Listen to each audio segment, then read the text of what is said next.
All right, so in this video, we're going to take a look at our different ways that we can transport things in and out of our cell. So the first thing we have to ask ourselves is if we need energy or not to do that transport. So if no ATP is needed, you'll go into one category. But if you need ATP, then we're going to go into another category. So if it's without ATP, we would consider that passive transport. If it's with ATP, so you need energy to move it, then that's going to be active. Let's spend some time just really focusing on the passive transport. So the first question that you got to ask yourself is, what are you moving? So if you're moving solute, we're going to call that diffusion.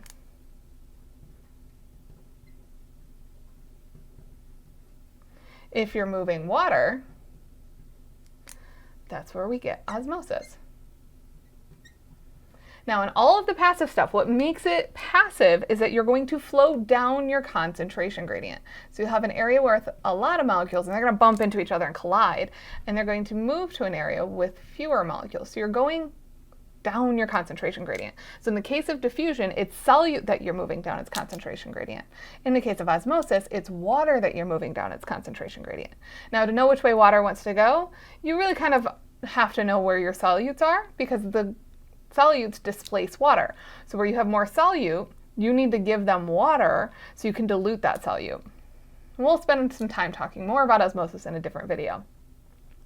Now, under diffusion, there are three different categories. So one is if you need help, and the other is if you don't. If you need help, that means that there's a transport protein built into the cell membrane. And so that would be facilitated diffusion.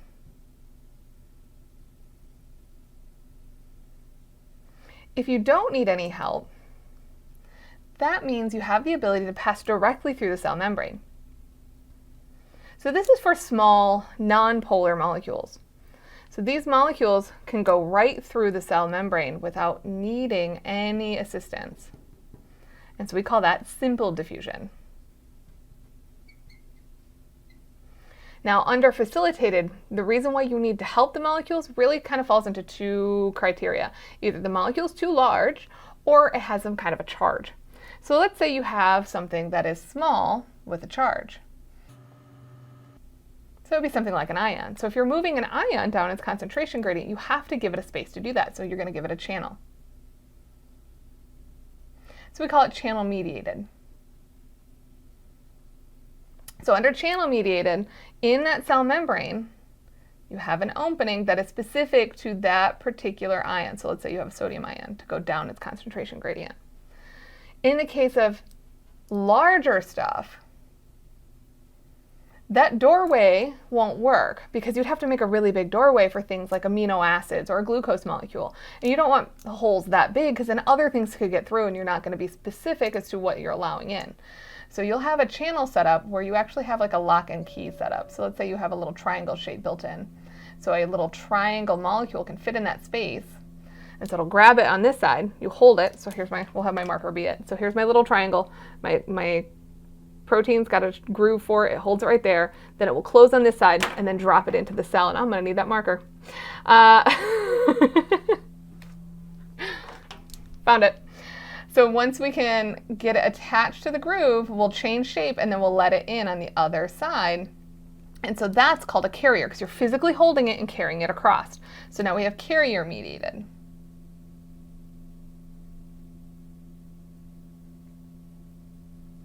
All right, now full formal name, it would be called carrier-mediated facilitated diffusion. And over here it would be channel-mediated facilitated diffusion. So that's the full name of it because you have to tell which branch of the map you're in. All right, so let's talk about active transport a little bit. Okay, now with ATP being necessary, we're falling into active. ATP, remember, is the energy source that our cells use. The reason why we require ATP is that we're either moving large amounts of things, bulk transport, or we're moving things that are going against their concentration gradient. So there's going to be really two major ways that you can help with this. You can use a vesicle.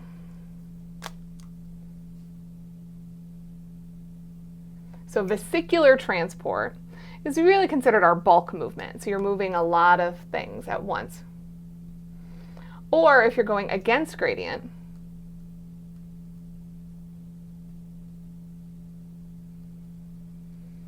you have to physically hold on to it and move it in a direction it doesn't want to go.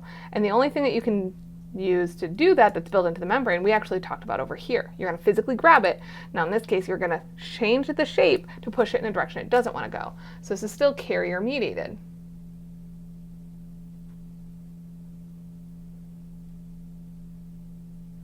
The difference being is it's carrier mediated active. So you have carrier mediated on both. The difference is which direction you're moving the molecule. In the case of active, you're moving the molecule in a direction it does not want to go. You're going against its concentration gradient. Over here, you're moving in the direction the molecule does want to go, so you're going with its concentration gradient. So under carrier mediated, you're going to have two major categories. You have a primary, so makes a gradient,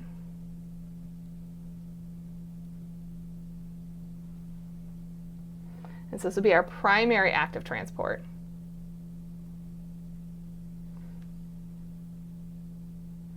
And so with that primary one, you have a carrier built into the wall.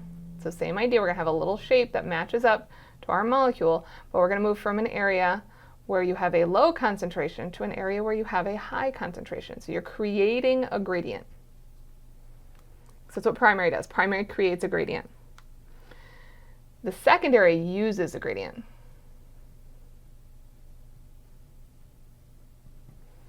And so in the case of secondary transport, you're moving two solutes. You're going to move two things. One is going to go down its gradient, one's going to go up its gradient. So there's actually two subcategories for how secondary works, because again, you're moving two molecules. And so they can be going in the same physical direction, or they can go in opposite physical directions. Because remember, they are going in different chemical directions. All right, so let's draw this out a little bit with some colors here. So let's say here's our cell membrane. And we're going to just draw our carrier, just kind of make it look solid here. And we have one molecule on the outside that has a high concentration, and the other side has a low concentration. So we're going to have this little purple circle be that. So low concentration on the inside of our cell, high concentration on the outside of our cell for this example. So we've created a gradient with a primary pump. That molecule wants to go from high concentration to low concentration.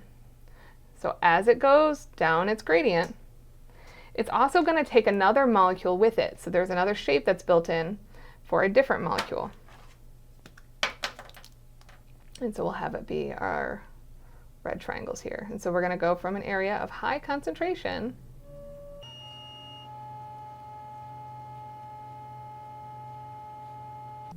Okay, now our little red triangles, that's the molecule we're actually interested in. And so our little triangles here are going to be forced in, so going against its concentration gradient because the purple's taking it with it. So they're cooperating. They're going in the same direction, so this is called a symport. Or a co-transport's the other name for it. So in this case, one molecule's going in the direction that it wants to go, and it's taking a molecule with it in that same direction, same physical direction, but that's the direction it doesn't want to go. So in this case, it would be kind of like if you have, oh, here's a good example. You have a bunch of people out in the hallway, they want to get into the classroom. You have some people out in the hallway that don't want to go in. Maybe they're not even students in that class. Well, they grab their friend's hands and they take them with them into the classroom. So they're going in the same physical direction, one going the direction it wants to go, the other molecule going in a direction it doesn't want to go. Now with the case of an antiport, so the opposite here, they're going to go in opposite physical directions. So think of it as a trade. So one student's going to go into the classroom, following its chemical gradient, that's the direction it wants to go. So if we go back to our little purple dots here, so we had a high concentration of purple on the outside, low concentration on the inside.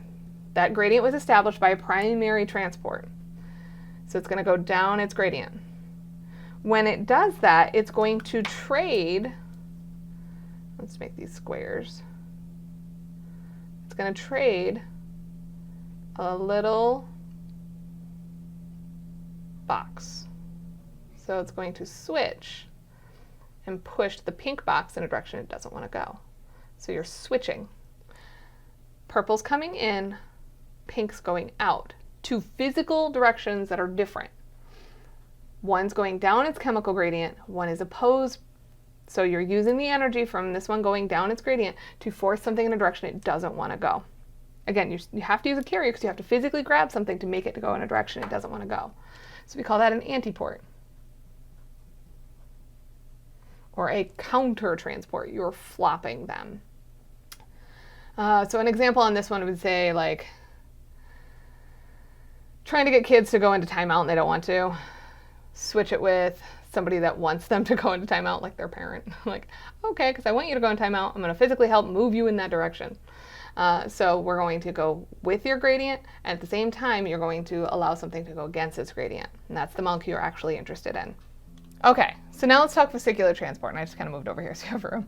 All right, so under vesicular transport, there's two directions that you're going to bulk move things, either into the cell or out of the cell. Now, I did say that this is kind of how you categorize it. You're moving a bunch of stuff, and this is where you're going with or against your gradient. The bulk stuff can be going against their gradient. That actually is more common. Like, say you're making something inside of the cell, like a neurotransmitter. You want to release it outside of the cell. There's not very much on the outside. But you're doing it by pushing a whole bunch at once. So with this, you can have stuff going in or you can have stuff going out. So if you're going in, we call that endocytosis.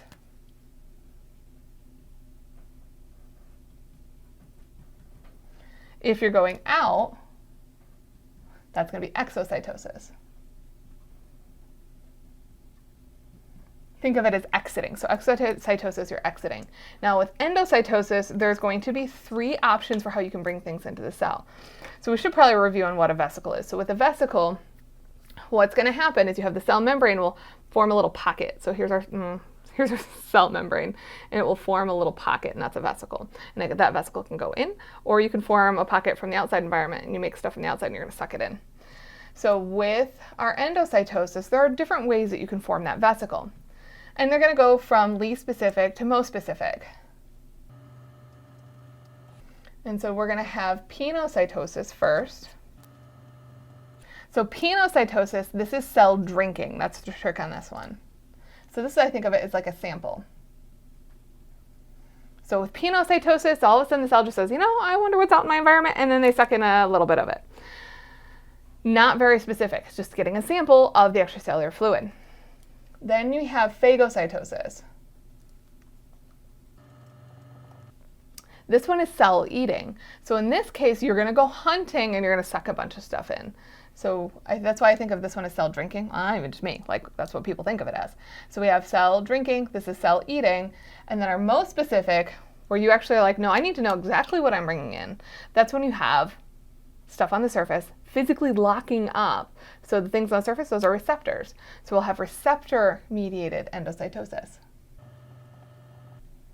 So the example I use on this, if we're thinking of it like we're bringing stuff in, I think the analogy is similar to like how we get nutrients. So penocytosis would be just like you're going to stand there with your mouth open and whatever comes in it, that's what you're going to eat. Phagocytosis is a little bit more hunty. So it's like you're walking through the cafeteria and you just grab something off of somebody's plate. You know it's food, but you don't know which food. You don't really care, but you got something with nutrients. Receptor mediated would be more like if you're at a game, an athletic event, and you're like, hold your hand up for like a hot dog from the vendor, and you're going to keep your hand up and wait until that hot dog hits it, and then bring that in and consume that. So the receptors are on the surface, and they're going to wait for that specific shape before they bring it over and suck it in with their vesicle. So least specific over here to most specific over there. All right, so this is your concept map for different ways you can transport things in or out of the cell, and I hope that was helpful.